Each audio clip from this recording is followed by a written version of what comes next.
TV Wars. I don't feel like I did much justice with the playthrough, nor was I terribly enjoying it. It's not a game that plays well solo. But I wanted to look into it and put a little more thought than maybe I usually do when I'm playing the game, because when I play the game opposed, I have a good old time. But I wanted to kind of understand more what made it more interesting to me than some other games that are, say, roll and move or whatever. So first off the bat, if you don't like a game with a lot of luck in it, without a lot of ability to terribly mitigate that luck, there are some opportunities. If you don't like the roll and move around a board and have things randomly happen to you type mechanisms, you're going to hate this because there really isn't enough to carry it beyond that.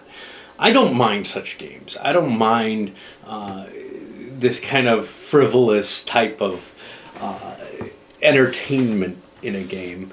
And in fact, you know, this is probably, I'll enjoy things like Tim Jim's fast food franchise, which again takes more of a Euro or proto-Euro type ideas of game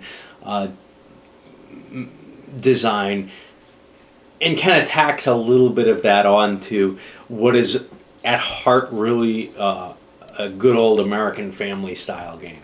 So what you have here ends up being something that is clearly easy for, you know, your normal old-time American family style game player to accept and understand very quickly and be able to play and do perfectly well probably, although I'm still not certain why I do so poorly.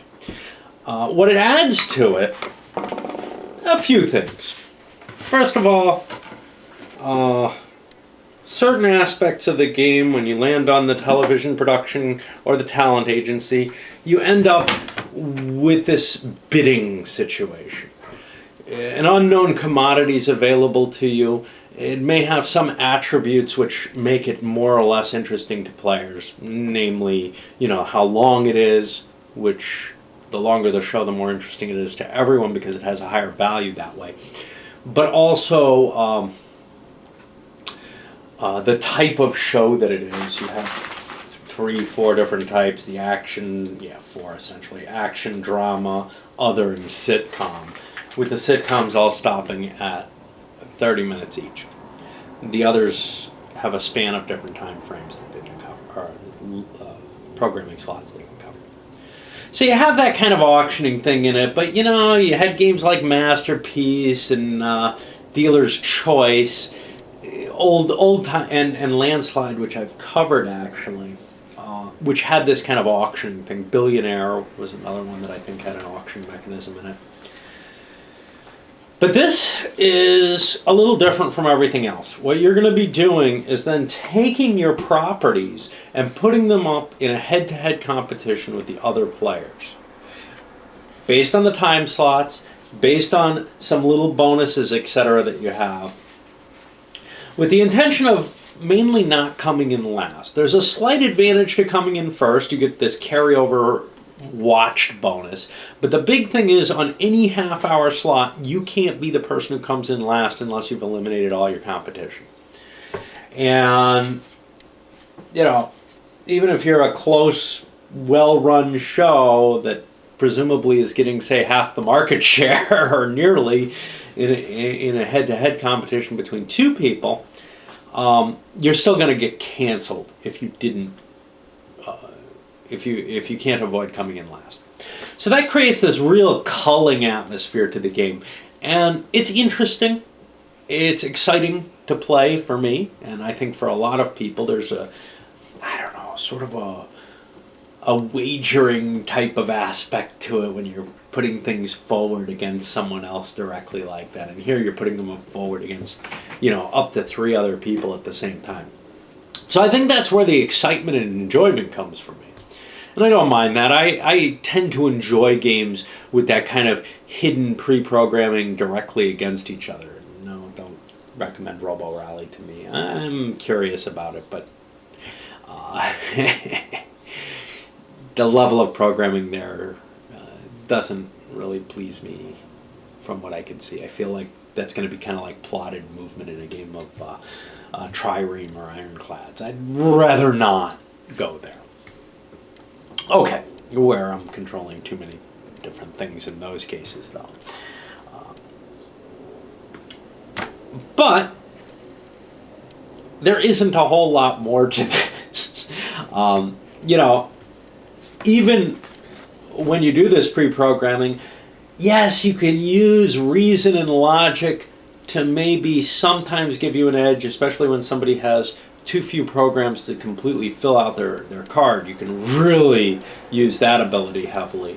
Or when you have bonuses that you can slip in or powerful shows that you can slip in that might be a surprise to other people. That could be very valuable. But largely, it ends up being kind of like a big game of Rochambeau. You know, each person has some good shows and they have some lousy shows, and when you line them up, you're kind of playing rock, paper, scissors as to, all right, did I put my good show in the right place or whatever. But there is some strategy in terms of the positioning that you use here, and that can... You can definitely play it and say, oh shit, I screwed up, I should have done it that way.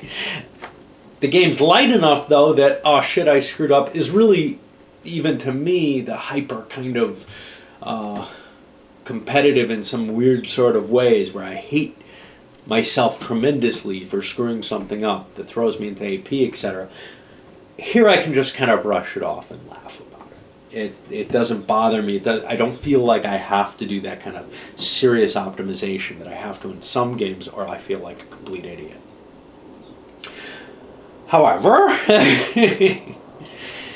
I do find myself losing that psychological game or guessing game or whatever strategies there perhaps, although I think that's less often the case, quite often to my opponents. Just like I do in Empires in Arms, where I just find myself choosing the wrong shit too many times. That can be kind of frustrating, but in a game like this where there really isn't much else in there, it's cool. It's okay to lose, you know, on that basis. What sucks is, you know, when you've got this grand diplomatic structure, you've got this built-up huge army, and it all comes down to this little guessing game on the chits in Empires in Arms. Or when you've got this nice tactic, but you lose all the battles. I guess it's better than losing all die rolls, maybe, although I find that humorous if I'm rolling really poorly. I don't find this humorous because I feel like there's some flaw in me. I'm missing something in the thinking. And I guess that's kind of what I had hoped to find by playing it solitaire, but I just don't think that I can find that in that. I think the only way I can find that is by many, many plays of games that are like this against other players, where you're trying to figure out what they're going to do, where they're going to put their best show, etc. What about the components for a quick finish up? These chits are quite good. Oh, here's a problem. Setup time. So, okay, I got everything in one bag, and you can say, well, there's your problem. Well, you could really ultra sort this, and that would cost a lot of little bags. And that would save you the sorting time, but you still have to shuffle all these different piles. Another factor with these components, the components themselves are fine, but you get used to what shows are which, and to me that would kind of take away some of the flavor. Even just being able to remember, there was already a good drama, I don't want another drama of that length. That's actually kind of the opposite of how the market actually works, and with board games too, right? Somebody comes up with something popular and everybody tries to copy it. Well, it doesn't work well in real life, but the truth is it's easier to follow somebody else's formula and throw a couple of twists in on it than it is to carve out absolutely new ground. So, you know, if you wanted to cover that kind of aspect of the game, it would have to be a much different design. If you wanted to have these shows maybe have a more realistic flavor to them in terms of, you know, how the scoring goes, so people can't keep track of that, you'd have to kind of randomly determine the scores and then maybe have counters you could mark up with what the permanent score on that show is. Kind of like some of my ideas with Victory Games Civil War, which is, geez, it would be cool if you kept track of the ratings of the generals and they changed due to how well they did. Well, here you would have kind of a base rating, but it would fluctuate over time so that, eventually even MASH kind of was boring a lot of people and it was dropping off. God, though, how does The Simpsons still exist? I watched one recently. I don't know. It just didn't even make sense anymore. And I think some shows just go beyond their time. The cards are your standard, hey, these came in a sheet and you ripped them off. I didn't have to do that. You folded. This is pretty much standard quality for anything you're going to get from the 80s. And you even see games nowadays that have this. Very, very few, though, because somehow or another the production of kind of poker quality cards has come down in price, and it's also become kind of de rigueur. The money, pretty standard Avalon Hill money. Flimsy, nothing inspired. Doesn't have choo-choos on it, though. And that's really about it, This is something I enjoyed. I wanted to pick it up. I was willing to pay probably a little more than it was worth. Nothing too much, but I paid about $10 on it, plus shipping. I could have probably continued to wait. If I was hunting eBay or something, maybe I'd find a $5 copy. You know what? My time spent hunting eBay, now that I've got most of the things I really want, it's not worth it for the couple of things that I kind of want, that I see and I kind of want to bow down and say, I'll pay $5 more. That's $5 more for it. What the hell? I don't need to get it for ultra cheap. I'm not going to probably find it at a Goodwill store, especially these days, because enough people hit them and take anything that's interesting out of them. 10 years ago, maybe. It's a game of its time. It will still, if I ever had a gaming group of the type that I want it, where we'd play war games, Euro games, stuff like this, everything would come to the table, everything would be kind of fun for such a group, this would still have a place. The only group I can imagine right now, the guys who meet down at UAT, is pretty much a Eurogamer, Wargamer drive to it. I can't really imagine, although one guy brought Landslide once. This guy I should be trying to connect with, because somebody would bring that kind of game. It's not a bad game. It's got some interesting ideas.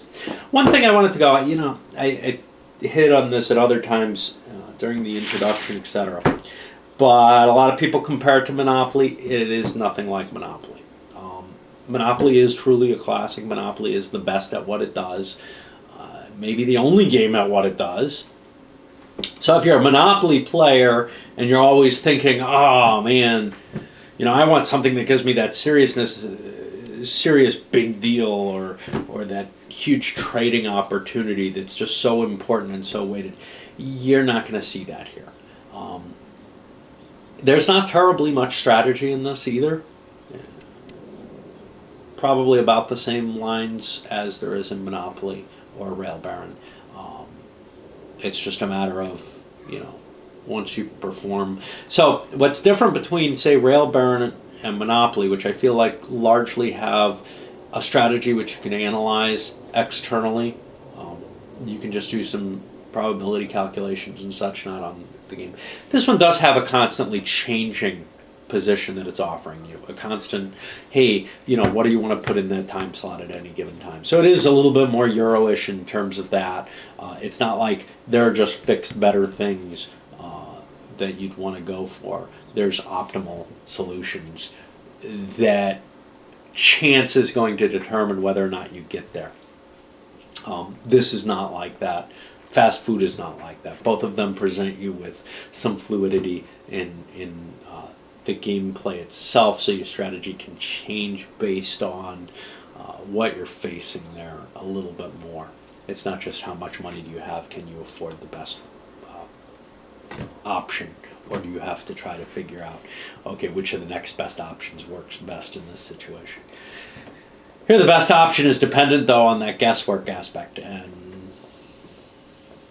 To me, that's just not strategy. But I enjoy it, and that's good enough for me to like the game. I don't think that many people in nowadays gaming community are going to be too thrilled with it.